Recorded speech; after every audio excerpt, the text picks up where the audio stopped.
দিতে পারবে না। এই আন্দোলন চলবেই এবং যতদিন না আমি বিচার পাবো এভাবেই আন্দোলন করেই যাব। সারা রাজ্যবাসী, দেশবাসী সবাই এখন আমার পরিবারের লোক, কারণ আমার মেয়েকে সবাই আমার তাদের পরিবারের মেয়ে মনে করে। তাই তারা এত কষ্ট করে রোদ জল উপেক্ষা করে সব জায়গায় এই আন্দোলন করছে, এতে আমাদের অনেকটা জোর পাচ্ছে। এই যে আন্দোলন যতদিন না আমি বিচার পাই ততদিন এই আন্দোলন চালিয়ে যাও, তোমরা আমাদের পাশে থাকো। কারণ এই বিচার পেতে অত সহজ হবে না, কারণ বিচার পেতে গেলে বিচার ছিনিয়ে নিতে হবে তাদের কাছ থেকে। তাই আমি অনুরোধ করবো সবাইকে যে লড়াই তোমরা ছাড়বে না। আমরা সবসময় উপস্থিত হতে পারবো না সব জায়গায়, কিন্তু তোমরা লড়াই চালিয়ে যাবেই।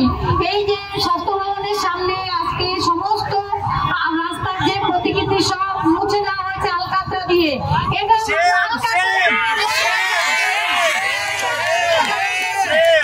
সারা দেশবাসীর মানুষের মনে গেঁথে গেছে। এই আর্জিকরের ঘটনা আমার মেয়ে দেশবাসীকে নাড়িয়ে দিয়ে গেছে, তোমরা এই কথা ভুলবে না কখনো। সবাইকে আমার ছেলে মেয়ে যারা বড় আছেন তারা আমার ভাই বোন মা বাবা এসব মনে করে আমি আমার কথা শেষ করছি।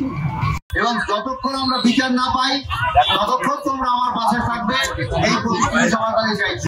একটা জিনিস আমি না বলে পারবো না, 9ই আগস্ট আমাদের জীবনে যে ঘটনা ঘটেছে, আমি ভগবানের কাছে বলবো পৃথিবীতে কোনো লোকের কাছে ওই একটা প্রশ্ন আমার জীবনটাকে পুরো তছনছ করে দিয়েছে।